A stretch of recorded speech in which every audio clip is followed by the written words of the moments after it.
Today's shiur begins 3 lines from the top of Daf Ayin Zayin. You'll notice a Mishnah that appears there. Before we begin the actual text, we glance at the side where we have a nosei, a topic heading, which reads, Mumin Bo'ish, if there are blemishes in the man, the husband, Ein koifim oisoi lohoitzia. We don't force him to divorce his wife.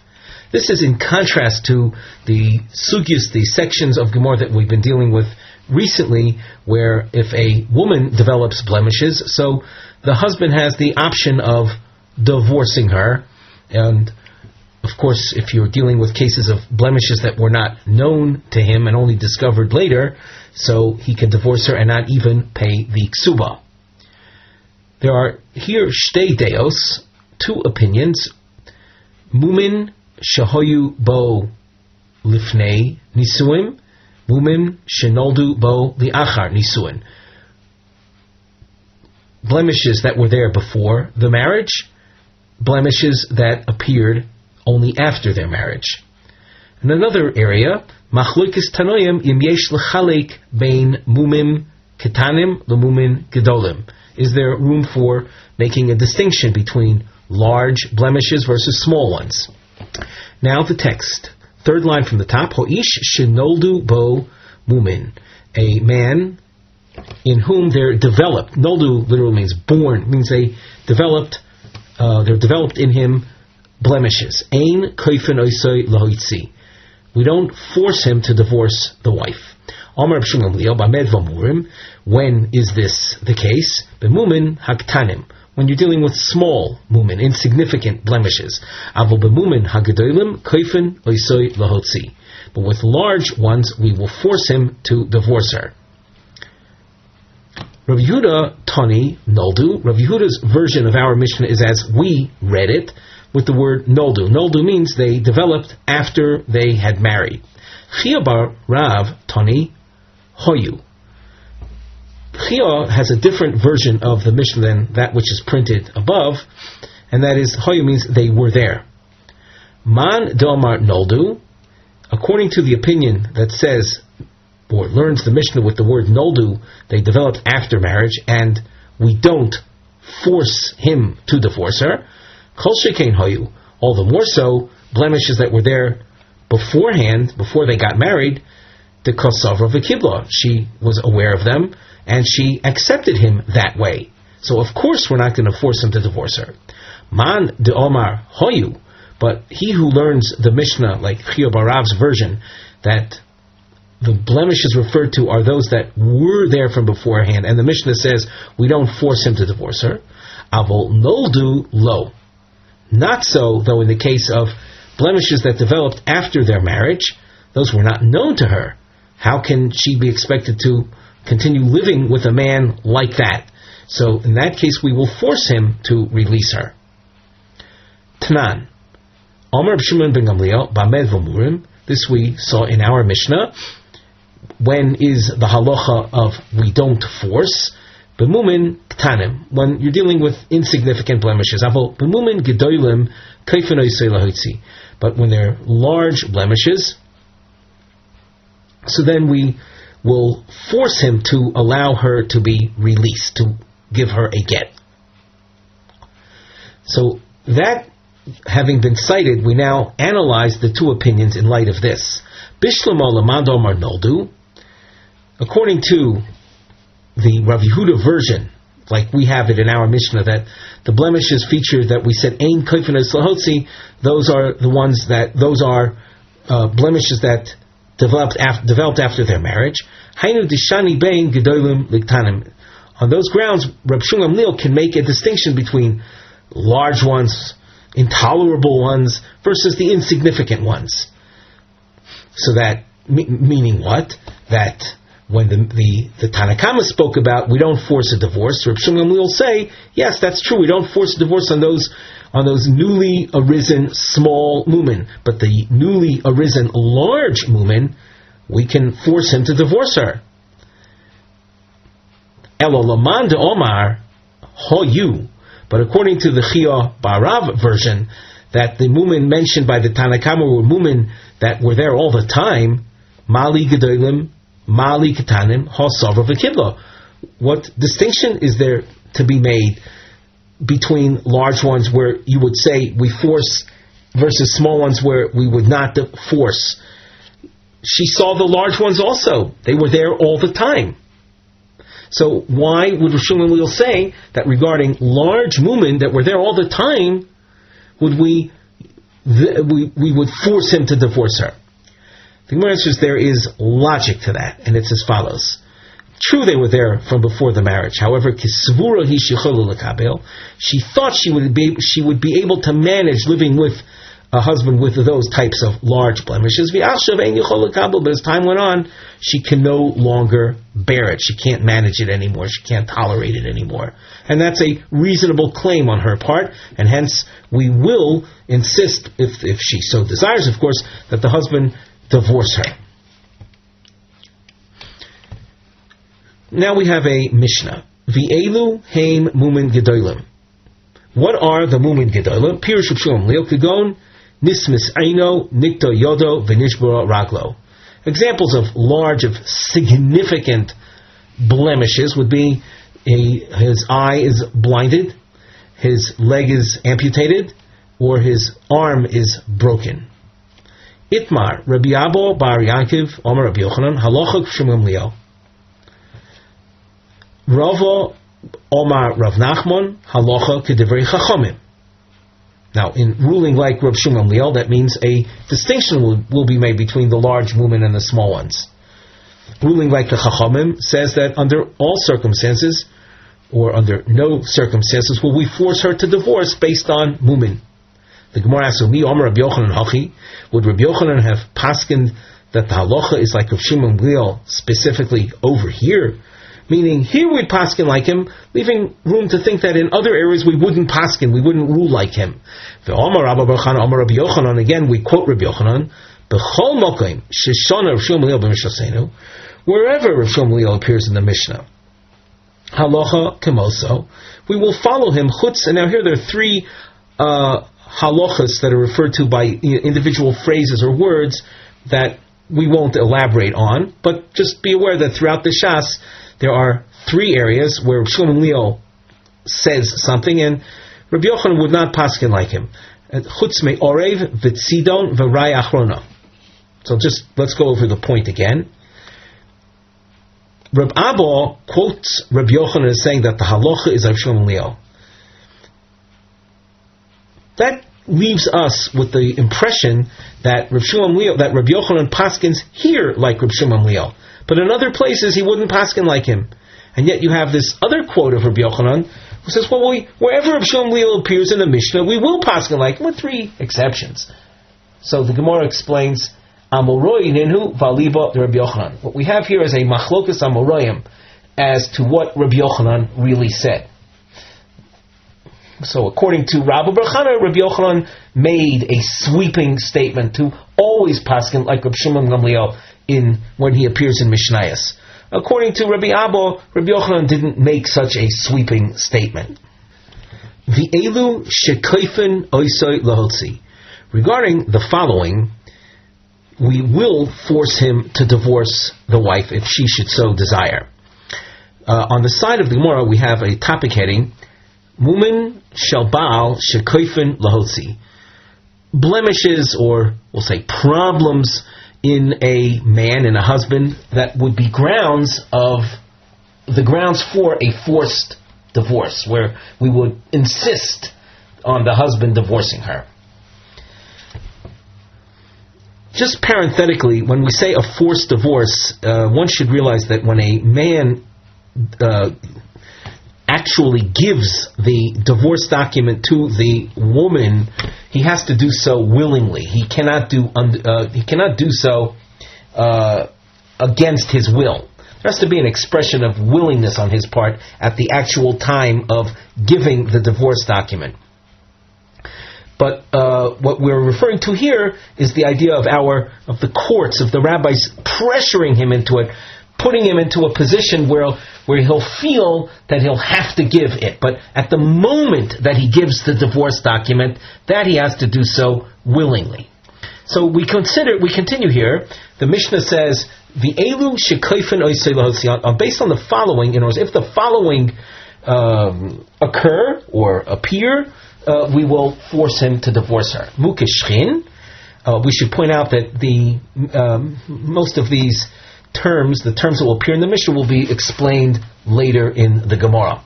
So the first one is mukeshchin, a man who's afflicted with boils, ubal polifus, v'hamekametz, v'hametzaref nechoshes, v'habursi. Bursi is someone associated with tanning leather.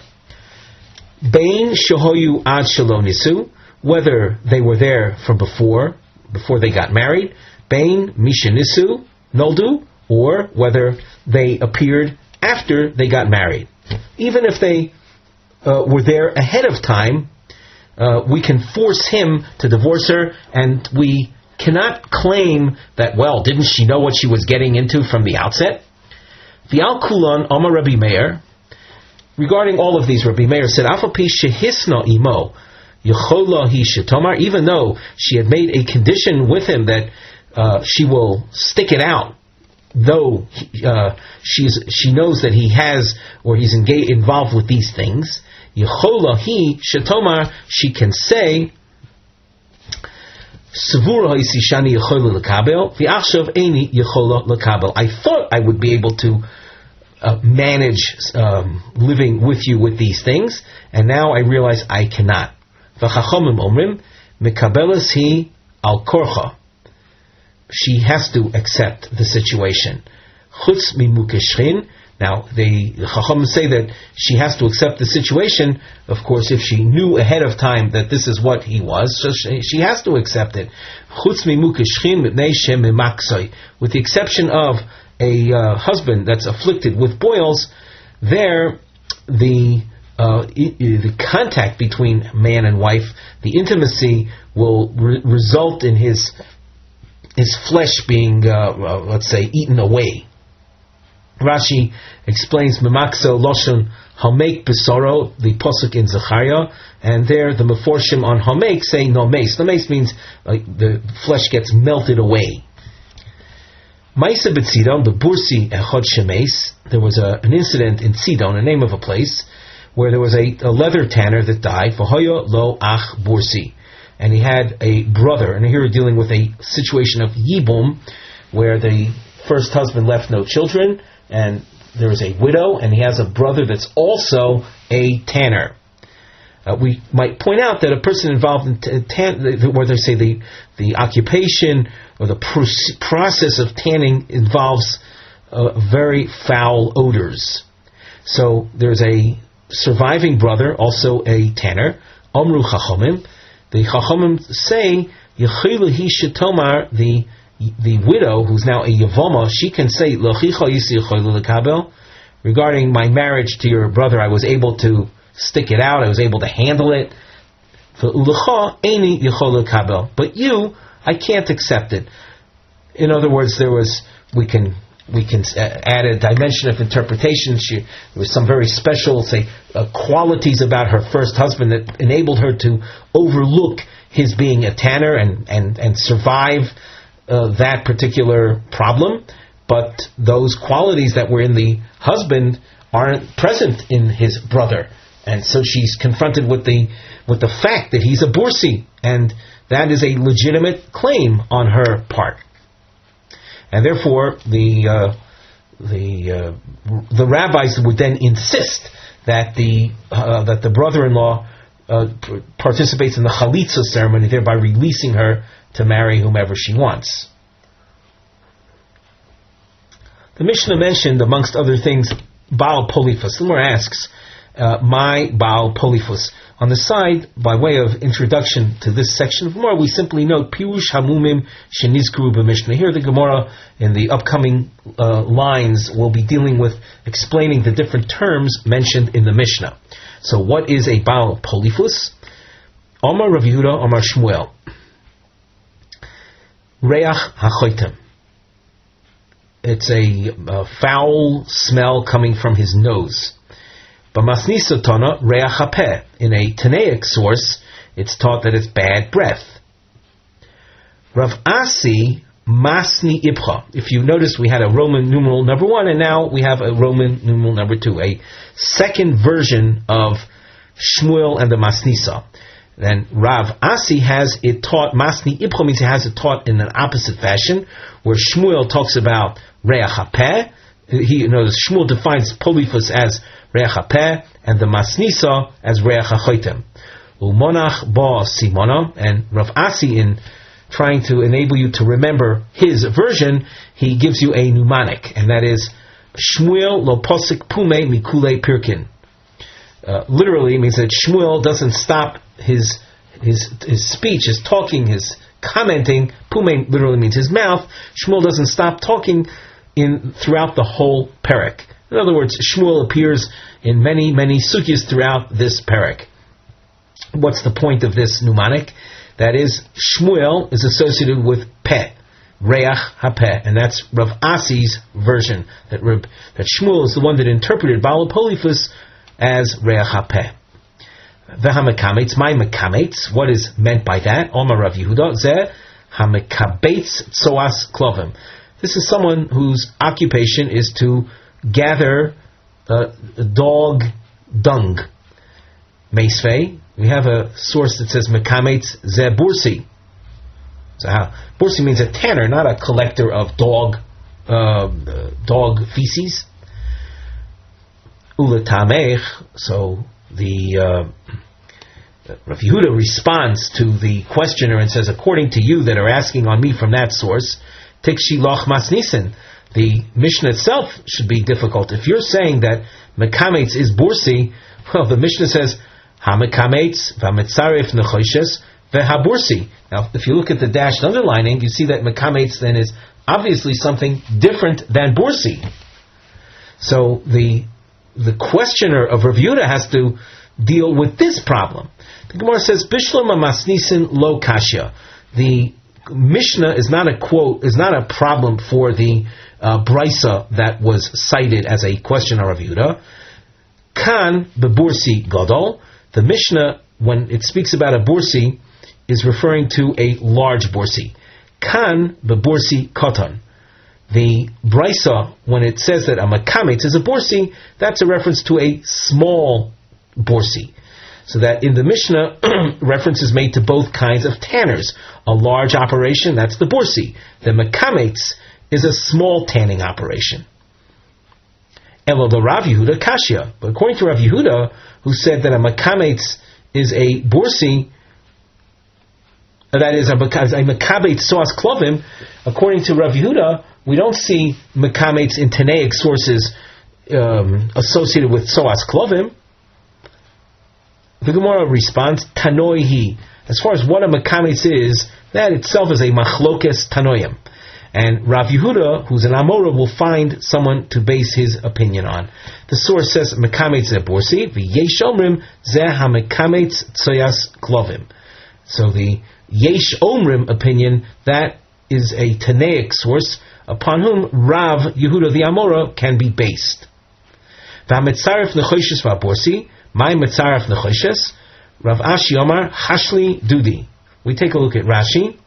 And the Rashi that we're looking at is a bit more than halfway down the Rashi commentary. Mechashlu miraditin nechoshes va'oisin mimenu yoros u masriachu. This is a person who's involved with flattening out copper for the purpose of eventually shaping it into pots. And Rashi makes the main point, and that is that a chashli dudi, he is involved with something that has a very foul odor, and hence the husband carries around this foul odor with him. Rabbo bar chana omar zeh hamachatech nechoshes meikoro. Rabbo's version of mitzaref nechoshes is one who mines copper from where it's found in the earth. Tanya kavosi de Rabbo bar chana. We have a brisa supporting Rabbo's approach. Mitzaref zeh hamachatech nechoshes meikoro. Exactly what Rabbo bar chana said. Omar Rav, ha'omer eini zon v'eini mefarnes, a man who declares, I am not going to support my wife. I'm not going to feed her. I'm not going to provide her with her other necessities. A man who says that, Yotzi v'yitein ksuba, he is to divorce her and pay her the ksuba. Also, Rabbi Ozer Amra l'shmaitza kamei d'shmuel. Rabbi Ozer acted as an intermediary or as a go-between, transmitting Rav's teaching to Shmuel. Omar, Shmuel, upon hearing this, said, Achsua sairi le'Ozer. Feed Elazar barley. Let him chew on barley. Now, barley is associated, you see throughout the Shas, as animal food. And so, we'll say maybe in a sarcastic fashion, Shmuel is saying to Rebbe Ozer that you're an animal, that you are fit to eat barley, animal food. Ad shekayfen oisi lahotzi, instead of forcing a man like that to divorce her, yochafu lazun, force him to support her. The Rav. Now, what's behind Rav's logic that a man who declares I'm not supporting my wife, that we force him to divorce her? The answer, the Rav's logic is ein odom dor im nochash bekfifa. Literally, a person cannot dwell with a snake in the same basket.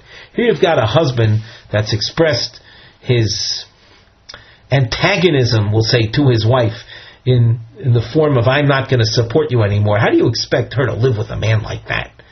So that Rav does not see trying to force him to support her as being a solution when this husband's attitude toward his wife is very clear.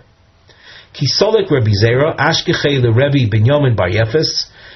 When Rabbi Zera went to Eretz Yisrael, he met Rabbi Binyamin. The Yosef v'Komar Law Mishmei the Rabbi Yochanan. Rabbi Zera found Rabbi Binyamin Bar Yefes saying over that which Rav had said, but Rabbi Binyamin was saying it in the name of Rabbi Yochanan. Amar Le, Rabbi Zera, upon hearing, will say that teaching, namely, Eini Zon Ve'eini Mefanes Yotzi v'yitein ksuba, so Rabbi Zera said, Al Da Achsua Siren Le'Elazar Bebavel. Regarding that, Da means that, or that halacha. They fed barley to Elazar in Bavel, meaning that it was a halacha that met with objection. Omar Rav Yehuda, Omar Rav Asi. Ein me'asin elo lepsulos. On the side of the Gemara under our nosei, our topic heading, we've written kfiyah lahotzi, forcing a man to divorce, to send away psulos, women that are halachically speaking unfit. And another situation, shoas ushanim v'lo yolda, a man who was married to a wife and they lived together, they were married for 10 years, and she has not yet given birth. The issue of giving birth is associated with the mitzvah that a man has of pru-uravu, of procreating. The diamond marking that you see in the Gemara is explained under the Mivneh, Shnei Lishonos B'shita Shmuel, two versions of Shmuel, two opinions of Shmuel, B'shahav Lo Yalda, regarding a couple that were married for 10 years and had no children. Now the Gemara. Omer of Yudom Arav, Asi, Ein Me'asin Elo L'Psulos.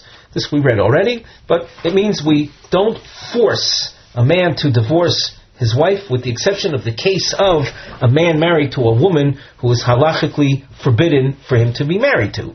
Ki amriso kamei d'Shmuel, Omar, and Ravasi said that when I said over this halacha of Rav in the presence of Shmuel, so Shmuel elaborated. Kigon almona l'kohen gadol ugusha l'chutza l'kohen hedyot mamzeres nesin Yisrael bas Yisrael l'nosin mamzer. I have a list of 4 situations. The first is a widow who is unlawfully married to a kohen gadol, meaning when we say unlawfully, it means that a kohen gadol is forbidden to marry a widow. Grusha. Number 2 was a grusha chalutza, there's a divorced woman or a woman who had been released from a yibum ban through chalitza, and she's married to a kohen hedyot, to a common kohen, meaning even to a common kohen. These types of women are forbidden, and we will force him to divorce them. A mamzeres and a sina Israel, these are mamzeres is an illegitimate person. person born through parents that were not allowed to cohabit with one another. And the Sina is a person, in this case a woman, a descendant from people that were banned to marry into the Jewish people, and she did. So the husband is forced to divorce her. Bas Yisrael l'nosin l'mamzer. Likewise, a Jewish woman, a regular, straightforward Jewish person, married to a man that's either a nosin or a mamzer, we will force them apart. Avol nosu isha v'shoyimo esr shanim v'lo yolda. However, a man who's married to a wife for 10 years and she hasn't given birth, ein koifin oisoi. We don't force them apart. Rashi says that regarding the mitzvah priyavia, that's delo kafinon a priyavia. We don't force the separation in order for the man to fulfill that mitzvah. True, it's an important mitzvah, but we don't force people to fulfill it. Rav Tachlifa bar Avima mar Shmuel. Here you'll see a different version. Afilu nasa ish v'shayima asr shanim v'lo yolda kaifin oisai. That then, regarding that very case, we do force him apart. We force him to divorce her. Tanan, we have a Mishnah, and it said, "Elu shekaifin oisai lahoitzi mukashchinu ba'al polifus." This is what we saw in our Mishnah, beginning of our Mishnah. So the Mishnah mentions, we'll say, forced divorces, meaning we force the husband, we force them apart. Bishlama Rav Asi, Rav Asi was the Aleph opinion, who in presenting, or I should say the first opinion, the first diamond presentation of Shmuel, that the couple married for 10 years, we do not force apart. The Rabbanon Kotani. Oh, I made a slight error there. The Rav Asi says that in the case of psulos, we force them apart. Our Mishnah said that the following we force apart: the mukishchin, the Baal Polifus. The Mishnah did not make mention of forcing apart a couple that are psulos, that are forbidden to marry one another. Now that could have presented a problem. The Mishnah tells you when we do force apart. How do we explain Rav Asi, who says that we force apart the psulos? Why doesn't the Mishnah mention that? So, Bishlam Rav Asi, as far as Rav Asi's position is concerned, there's no problem. The Rabbanon Kotoni, the Raisa lo Kotoni. The Mishnah is interested in featuring cases that in which we force apart, where the forcing is based on pure rabbinic ruling. But things that are prohibited on a Torah level, for example, a Kohen had you're married to a grusha, that's forbidden on a Torah level. Those types of problems, lo kotani, our Mishnah does not deal with them. Our Mishnah deals with things that are purely rabbinic. Elo Rav Tachlifa bar Avimi, according to Rav Tachlifa, listening, it should teach in this list, it should teach amongst those that we force apart, noso isha v'shoyima esrushanim v'lo yolda kaifin oisai.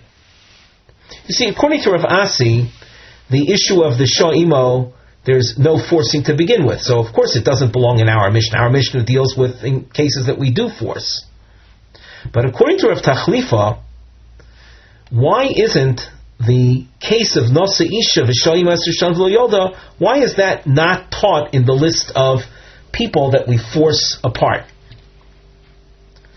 Omer of Nachman, Lo Kashya. There is no problem from the Mishnah on Rav Tachlifa's approach.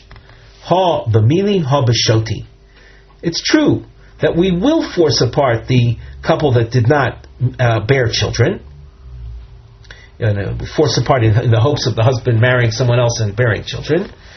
We do force apart, and yet the case of forcing with regard to pruvu, that's through convincing, through speech. The list of the Mishnah is dealing with shoti. Shoti means like a stick or club, physical force. We will we will apply physical force if need be in order to have him divorce the wife. So that's why the forced divorce for pruvu purposes is not mentioned in the Mishnah. The Mishnah is focusing on those cases where we apply physical pressure. Maskif law Rabbi Abba. Rabbi Abba is not happy with this answer because according to this answer, the forced separation of pruvu is through speech. Yet the pasuk says, "B'dvoram lo yusar eved." To paraphrase this pasuk, is people don't get the message when you merely talk to them. In other words, if you want to accomplish convincing somebody, you're not going to do it through mere words. Now, of course, there's a lot of editorializing that one might do at this point, but for our purposes, we're not going to get into that. Just realize that Rav Nachman does not appreciate speech and words of convincing as being effective. Therefore, when Rav Tachlifa says that the Nosi Shalom is Esr Shanim, we force, it's not going to be through just talking. Ela Omar Rabbi Abba Hava Ha B'Shoti. Truth is, both the Mishnah's list and the case of the couple, the childless couple, we will force them apart B'Shoti with, we'll call it physical means, with sticks. So then why isn't the case of Shah Imo Yasir Shan V'Yolda included in the Mishnah? The Gemara goes on at the top of Omid Beis. Hasam, in the case of the Mishnah, Ki Omra Havino Badei, where she agrees to stick it out with him. The Mishnah mentioned the polyphus, the makamates, some of these odoriferous professions. If she says, I'm going to stick it out with him, Shavkino, we let her do so. Hacha, in the case of Pruvu, it's different. It doesn't belong in the Mishnah because Afagav the Omra Avina Bahadei, even though she declares, I want to remain with him, Lo Shavkino Lo, we will not allow her to remain with him. There's a point that I think that Rashi made earlier that we should simply be aware of. Rashi that I'm referring to is the second to last Rashi, Dibra Maskil on Omid Aleph, listening Nosi Isha V'Shah, regarding Rav Tachlifa, who spoke about the couple who was childless that should be forced apart. It should have been in our mission. The Maraisa lo Machayev lafuka the Efshalikach lo Isha Cheres etzla. On a strictly Torah level, if the woman was childless, that's not reason for sending her away. The man, from the Torah perspective, can take another wife. Polygamy is okay. Avol midarabonon komar. When Rav Tachlifa says we force them apart, that's on a rabbinic level. The chokama diisa laha gabe lo nosiv achriti. It's even before, we'll say, the latter rabbinic edict of non-polygamy. In the course of time, it seems that as long as a man is married to one woman, he's not going to marry another woman, or possibly another woman isn't going to want to marry him. So that it's on a rabbinic level. If the couple, according to Rav Tachlifa, if the couple is childless, they have to separate, and the option of simply taking another woman in practical terms is not in the cards. Now we continue with our Gemara at the top of Omid Beis. We started already the Gemara at the top of Omid Beis with a resolution of why the case of Shoyma Yisr Shanim is not included in the Mishnah, because our Mishnah features those kind of problems where the woman, upon her declaring, I will stick it out with him, we let her remain with him. As opposed to the case of Puravu, if she says, I want to remain with him, we don't allow that. We insist on his divorcing her so that he'll be able to produce children. The Gemara asks, Varei Mukashchin, the Afagav, the Omra Havino Badei, Lo Shavkin Allah. Our Mishnah, you said, represented cases where if the woman says, I will stick it out with him, we let her. But Mukashchin is mentioned in the Mishnah, and we know there that even if she says she'll stick it out with him, we don't allow her. And just skipping the brackets for a moment, V'kotani, and it appears in the Mishnah. Now let's read the brackets. We say that in the case of Mukashchin, if she says, I want to stay with him, we don't let her. Tisnan, chutz Mukashchin, so the man afflicted by Mukashchin, if he lives together with his wife, as husband and wife do, she will end up eroding his flesh. So what do we see? We see that to describe our Mishnah as things where she says, I want to stay with him, we let her. That's not so. Because our Mishnah mentions Mukashchin. The Gemara responds, Hasam, in the case of Mukashchin, Ki Amra Dayarno Bahadei Basadi. Shavkinallah, I will live with him in the presence of witnesses, meaning the witnesses will keep us apart, so I won't end up eroding his flesh. And with that declaration that I'll live with him with witnesses, we allow her to do so. Hacha, in the case of Pruvu, Afagav di Omra, even if she says Dayarno Bahadei Basadi, I want to remain living with him in the presence of witnesses. Lo Shavkina Lo, we're not going to leave her being like that. So that the Mishnah, which speaks about the cases where we force them apart, has as its list things where if she says, I will live with him with witnesses, we allow that to continue. And that will include the Mukashchin. The case of the Pruvu doesn't conform to that, doesn't figure in such a list, because there, even if she says, I will live together with him in the presence of witnesses, we still won't allow them to continue together.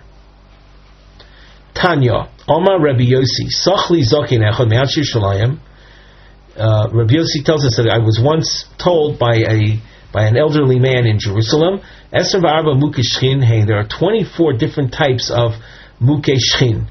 V'kulon amru chachamim tashmish koshelahem. Regarding all these different forms of being mukeshchin, a man like that will suffer during intimacy. And as intimacy is injurious to a man who was afflicted by any one of the 24 mukeshchin. Ubale Rasan Kosher Mikulan. Bali Rasan is a type of ailment which is associated with some type of creature that grows within his skull.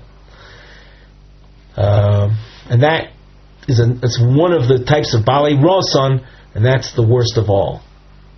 The Gemara the markings that you see in the Gemara, the triangles, are explained on the side under the Nosei Mivneh heading.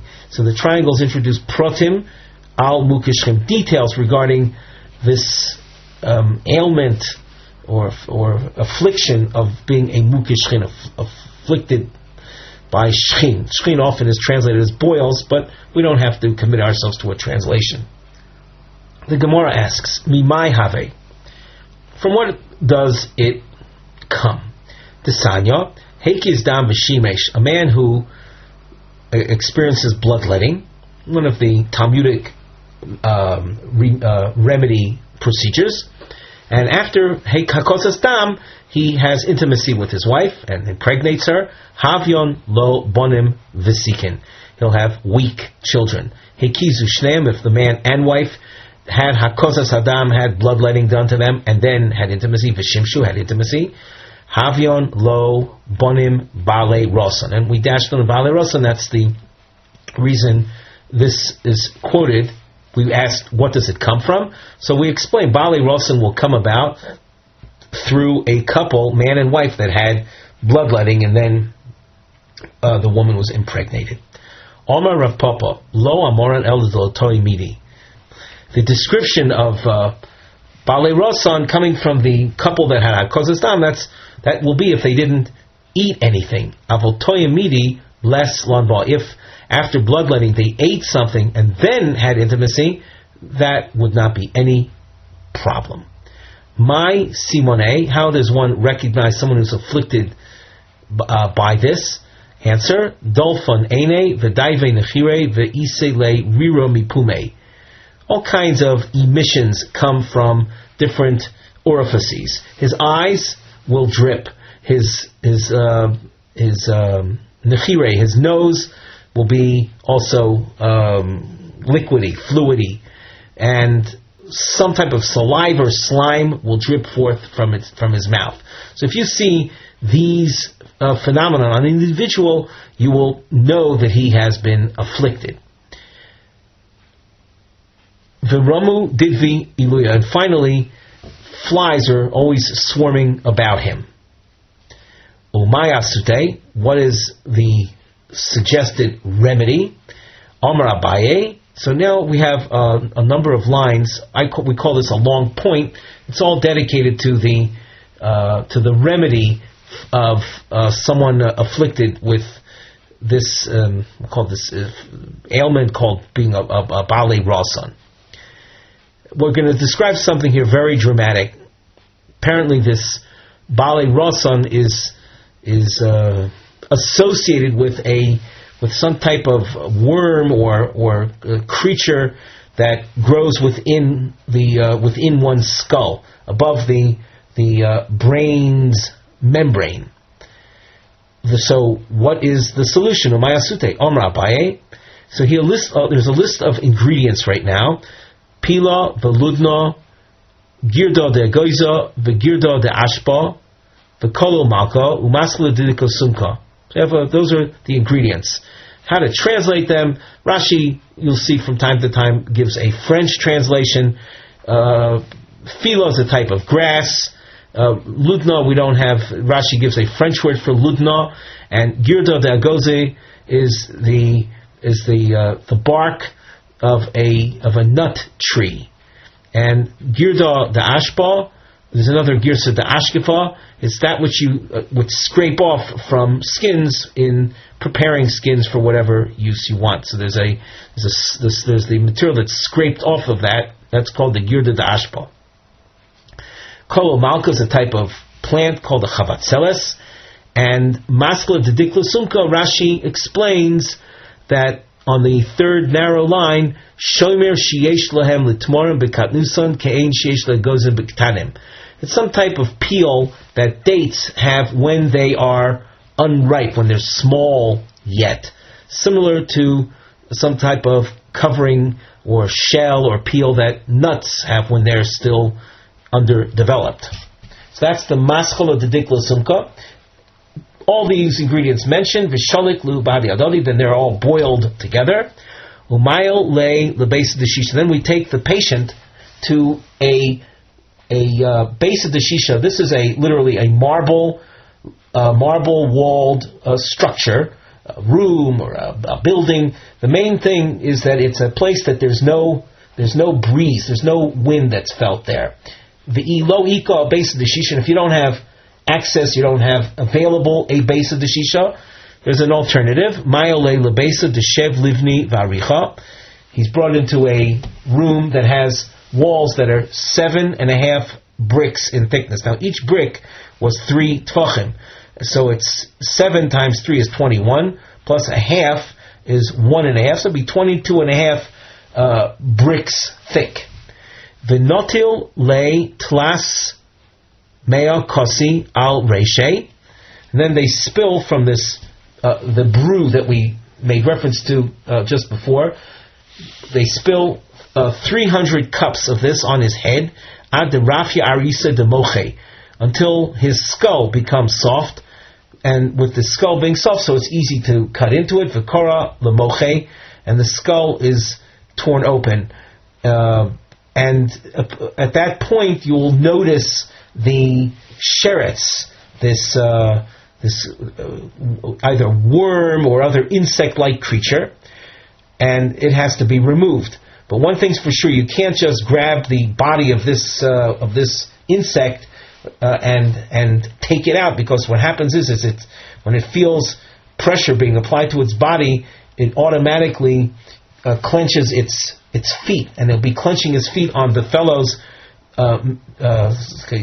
brain membrane, and taking the creature out in that state where it's clenching onto the membrane, it could end up tearing that, what's called a krum shel moach. And if that krum shel moach is torn, that could have fatal consequences. So what do we do in order to prevent that? So we have to coax the insect, in such a way as follows. Umaisi arba tirvi da'asa. You bring 4 myrtle branch leaves from the hadas branch that we're familiar with from Sukkah. You take 4 leaves from that. Umadli kol chad karo umoisiv chad.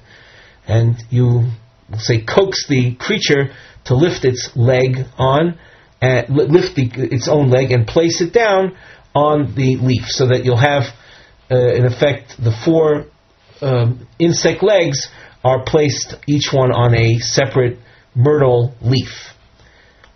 And once the creature is no longer clinging to the membrane itself, but rather it's standing on these leaves, v'shokil b'tzafso, and then you remove this sheretz with a tweezers or a tongs. A tzafso is a type of tweezer, tong-like vessel, which enables you to lift the creature up. And once you do that, the koli lay, and then you burn that sheretz. The ilo, if you don't burn that sheretz, hader iluya, he will return. Machriz Rabbi Yochanan. Rabbi Yochanan made an announcement. He said, Hizaru mivzvuvi shel balei rosan. Be careful to not have any contact with the flies that congregate around the balei rosan. Rabbi Zera. Now, a few comments regarding the balei rosan. Rabbi Zera lo hava Yosef bezikei. Rabbi Zera would not sit in the breeze blowing over a balei rosan. Rashi says, the second line from the bottom, bezikei b'mokim shetinoshe ruach achas al shneim. Rabbi Zera would avoid being in a place that when the wind would blow, that one wind would blow across the balei rosan and himself. Rabbi Ozer lo ayel bo'alei. Rabbi Ozer would not enter literally a tent, could be a room, a sanctuary in which a balei rosan was present. Ravasi lo havu achli mi be'ei dahi mevua. They would not even eat from the eggs coming from the same alleyway in which a balei rosan was dwelling. So you can see up till now we had several comments, 4 comments as to how one should avoid the balei rosan. In stark contrast to that, we see an amazing story featuring Reb Shua ben Levi. On the side of the Gemara under our Nosei Mivneh heading, we feature a diamond. The diamond highlights the names of Reb Shua ben Levi and later Reb Chanina bar Papa. Maisim shel mifgash im malach hamavas. Very, very dramatic. Gemara, you'll see these rabbis encounter the angel of death. Rabbi Yeshua ben Levi, do note, of course, that we also have a long marking called long maisa, which encompasses both incidents, both stories. Rabbi Yeshua ben Levi, Mishrach Behu. Rabbi Yeshua ben Levi, in stark contrast to all the words of counsel, the eitzes that were given till now, he did the opposite. He cleaved unto them. He embraced them. The osik b'torah, his embracing of them was while he was studying Torah. Rashi says, Rashi appears in 2 columns. So in the outside column, Rashi says, Nidbak etzlom b'shal she'osik b'torah u'moshivon etzlo u'muftochu shetogein haTorah olav v'lo yuzak. That while he was learning Torah, he would learn, possibly teach the balei rosan, very in close proximity, and he was of belief or experience a feeling of security that the Torah that he's learning will be a source of protection, that he won't suffer from them. And the Gemara explains that very point. Now, Omar, Rabbi Yeshua ben Levi reasoned, he said, Ayelas Eivim V'Yalas Chen. Regarding the Torah, this pasuk is stated, Im Chen Mala Lamdel, if the Torah is capable of creating a sense of grace, Chen, pleasure and grace, a sort of like aura over such over an individual that learns Torah, Aguni Lo Magna, would the Torah not protect the individual? This expression appears here and also in the upcoming story. That's why we marked it off. It's an expression that means when he was about to die, when his time for parting from this world came. Omru le lemalach hamoves. They, could be the heavenly court, told the angel of death, Zil ovid le reusei, go fulfill his request. This is a common idea or practice that people on death row, for example, they're granted their last wish. So that idea is what is referred to here by the Gemara. He's about to die, give him a wish, give him a chance to fulfill a desire of his. Also, is Chazile, the Malach HaMoves, went and appeared to Rabbi Yeshua ben Levi. Amalei, Rabbi Yeshua ben Levi says, Achvi li duchtoi, I want you to show me where I will be in Gan Eden, in the world of we'll call it the heavenly world, where people after their sojourn in this world end up. Gan Eden, I want you to show me where I will be in that place. Omar lei l'chai. So the Malchus says, fine, yes, I will do that. Omar lei. So Rabbi Yeshua ben Levi says, Havli sakinoch. Malchus had a special knife through which he took people's souls. I want you to give me that knife. Dilma mivasis li be'urcha. Since otherwise you might frighten me on the way. The Gemara tells us that Yohava Nihalei, the Malach HaMavis, cooperated, gave him the knife. Kimota lahasam Dalia kamachvile. When they got to the entrance to Gan Eden, for imagery purposes, just imagine the place was surrounded by a wall. So Malach HaMavis Dalia means raised. Reb Shmuel picked him up and showed him where he will be. Well, with that having been done, he took advantage of the opportunity. Shovar means Reb Shmuel, he jumped. Shovar is to jump. Nofalu Gisa, and he jumped over the wall into Gan Eden. Here's an illustration of someone who seems to have entered the world to come without experiencing death. Nakte bekarna de glime. Malach HaMavis grabbed the corner of Rabbi Yeshua ben Levi's cloak. Omar le, Rabbi Yeshua ben Levi says, I swear I'm not coming back. Omar Kutshabrichu, the Almighty intervenes at this point and says, nehader, lo nehader. That means if you have ever taken an oath and had the oath rescinded, then you've got to go back. But if not, if you're a man that's taken oaths and always kept those oaths, never canceled them, then here you took an oath, you don't have to go back. Omar lei, so the Malach HaMavis in desperation says, Havli sakinoi, give me my knife, you got my knife, I need that. Lo have koyohiv lei. Rabbi Shmuel Levi refused to give it to him. Nofak bas kolov yomro lei, a heavenly voice came out and instructed, Hav nihalei de misba lebraisa. You have to give him his knife. He needs it for the creatures, meaning for people. He has a job to do. The Malach HaMavis takes people. He is the one that is responsible for their death. He needs the knife for that. Machriz Elio Kamei. Elio, the prophet Elio announces, Panu mokum lebar livoy. Panu mokum lebar livoy.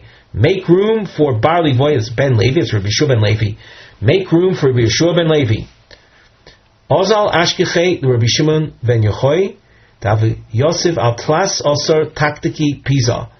Rabbi Shimon ben Levi found Rabbi Shimon bar Yochai there in Gan Eden, in paradise, sitting on 13 taktiki, on 13 stools, I guess like a pile of chairs, if you will, each one made of gold, one piled on the other. maybe we should have issued a disclaimer before this section of Gemara, but it's not too late. Realize that what we're learning now, whether or not it should be taken literally, is highly questionable. These are very, very esoteric areas. The way of our sages is to present, we'll say, to present very holy, deep ideas in simplistic type imagery, thereby in effect hiding the deeper meaning, which is revealed to those that are capable of understanding these things through intense study and association with people who actually know the secret to these Gemaras. But Gemara markings, as I'm sure everyone is well aware, is not engaged in that level of understanding. It will suffice for us to present the translation as we have been doing. So we continue. Omar Lei, Rabbi Shimon Bar Yochai says, Atu Bar Livoi, are you Rabbi Shimon Levi? In other words, in that world, it was known about this great man, Rabbi Shua ben Levi. And Rabbi Shimon Bar Yochai says to him, are you that one that we've heard about? I'm like, hey, yeah, I'm him. I am he. So Rabbi Shimon Bar Yochai asks, well, Nira saw Keshes Biyamecha?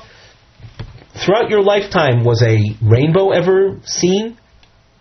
Amar lei, hey, yes. Now one should be aware that the rainbow is a sign that the Almighty will not destroy His world. In other words, it's a situation where the Almighty would, let's say, have pretense for destroying the world, but He made an agreement at the conclusion of the flood in the time of Noach that He won't do that anymore.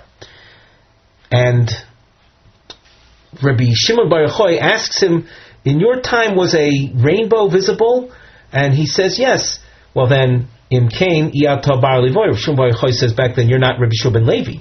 Rashi points out that if in the generation there is a tzaddik gomor, a completely righteous individual, there's no need for that sign. The fact that the tzaddik gomer is present in the world, the Almighty wouldn't have even a thought to destroy the world. In other words, it's like saying on a very simplistic level, it's as if it's like saying that when you have a tzaddik in the generation, a tzaddik gomer, the Almighty doesn't need any reminder not to destroy the world. So if a rainbow was visible, they call it keshes in Hebrew. If it was visible in your lifetime, then it's a sure sign that you're not a tzaddik gomer. You can't be Rabbi Shua ben Levi. The Gemara says, "Velohi," it's not true. It really was Rabbi Shua ben Levi. And why then did he say what he did when asked about the keshes? He said, yeah, one was visible. The truth is, the lo havoi midi. There was no keshes in his lifetime. He didn't want to have a situation of people, a sense of debt owed to him because he was there preventing the keshes, that his presence in the generation is what really sustained the world. He didn't want that's called machzik tivus l'nafshei, creating a feeling that people owe him something. So therefore, he made it as if the rainbow was visible and that he is not the tzaddik gomer, which in fact he was. And now another story. Rabbi Chanina bar Papa, Shush Binei Haveh. Rabbi Chanina bar Papa was a very close friend of the Malach HaMoves, of the angel of death. When his time to die arrived, Omru le lemalach hamoves zil ovid le rusei. Same thing that we saw above. Go do his will, his last will. Provide for him his last request. Also legabe v'schazile. The malach hamoves appears to Rabbi Chanina. Omar le. Rabbi Chanina says, Shavki talsin yohim. Leave me for another 30 days, ad nahad talmudoi, giving me enough time to review my Torah learning. The Amri, it has been said, it is said, Ashrei Misha Bo Lekan v'Talmudo biyodo. Fortunate is the one who comes here, meaning to the afterlife, with his learning in his hand, meaning with fluency in his learning. Shavke, so the Malach HaMavis granted that request. The Boser Talsin Yoimin, after 30 days, Ozal is Chazilei. The Malach HaMavis appears again to Rabbi Chini Bar Papa. Omarlei, Rabbi Chini says, Achvi li duchtoi. I want you to show me where I will be in Gan Eden. Omarlei, l'chayi, fine, I will. Omarlei, havli sakinoch, dilmo mavisit li buurcha. Give me your knife, for without which I am afraid you will instill fear upon me. Omar Lei, so the Malach HaMavis says, I think I've heard this before. He says, Kechavroch bois lemevali. Do you plan to do like your friend did to me? A reference to Rabbi Shua ben Levi. Omar Lei, so Rabbi Chanino says, I see Sefer Torah v'chozi mi'iko midi d'chsiv bei d'lo kiyamtei. Bring a Sefer Torah, and you show me if there's anything in the Sefer Torah, if there's anything in Torah law that is stated that I have not fulfilled. In other words, if you did so for Rabbi Shua ben Levi, then you should do the same for me. I'm like him. Omar Lei, the Malach HaMavis says, well, are you really like him? Mi ichrichis bebale rosan biaskis b'Torah. Did you embrace the Bali Rosan and learn Torah with them? That you can see the practice of Shua Levi put him one cut above everybody else. And even so, even though maybe Rabbi Chanina bar Papa didn't do that, Kinoch Nafshe, when he died, Ifsik le Amudo Denura ben Didei le'alma. There was a pillar of fire that emerged and stood between him, between his body and the rest of the assembled, and they couldn't draw unto him to care for him, to eulogize him. Ugemiri delo mafsik umuda denura elo lechad bedora elo train bedora. And we have a tradition that this phenomenon of this pillar of fire doesn't appear other than to one or two in any generation. So he was obviously a very great man. Korav legabe, Rebbe Alexandri drew near to this. Omar asay b'shvil kavod chachamim. So he's like appealing to the spirit of Rabbi Chanina bar Papa, possibly, and saying, move this pillar of fire away so we can tend to you as out of honor to the chachamim. Lo ashkech, he paid no attention. Asay b'shvil kavod avicha, do for the honor of your father. Lo ashkach, he didn't heed that either. Asay b'shvil kavod atzmecha, do so out of honor to yourself. In other words, that we should be able to draw onto you, eulogize you properly, and bury you properly. Istalik. So the Amuda Denura departed. Omar Abaye. This Abaye addresses this particular pillar of fire. What was it? It was there to keep away anyone who was not mekayem all of the Torah like he was. That's lafuki miman delo kiyem. Rashi explains, Omar Abaye lafuki man delo kiyem amud ze bo lehotzi me'alov mishelo kiyem es kol Torah kemoshe kiyem hu. It was there to keep away people that were not on the same spiritual level and Torah fulfillment as he was. Omalei Rav Ado bar Matana, we continue in the Gemara. Lafuke mimor.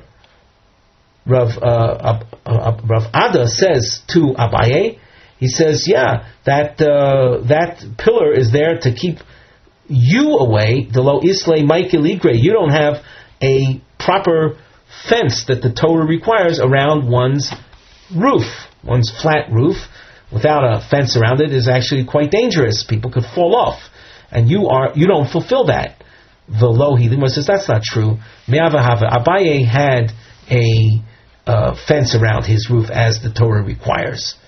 So why did Ravada say that? At that point, at that moment, I guess the moment that Rav Ada was walking by Abai's house, a wind had blown and knocked it down. So that's why Rav Ada thought that Abai didn't have a Maikeh. Omar Rabbi Chanina Mipnei Ma Ein Balei Rosan B'Bavel. Why in Babylonia do we not hear of Balei Rosan? Why are there no Balei Rosan there? They Sha'ichlin Tradin, because they eat this kind of vegetation called Tradin. The Shoisin Shecher Shel Hizmi. Shecher is beer. We'll call it. They drink Hizmi beer. Omar Rabbi Yochanan Mipnei Ma Ein Mitzoroyin B'Bavel. Why do we know that there are no Mitzoroyin in Bavel? Tsaras, it's a skin affliction that we see the Torah refers to in Parshas Tazria, primarily in Parshas Tazria. Why are there no Mitzoroyin in Bavel? Like the two things we just saw regarding the Bali, we'll say the antidote or the method of avoiding Balei Rosan. Here too, the first two elements are similar. They eat tradin, they drink beer. V'reichatzin b'mei poras, and they bathe in the waters of the Poras River. As you can see, we were zeicha to complete the 7th parak of Kesubos. With that, we conclude our shiur for today.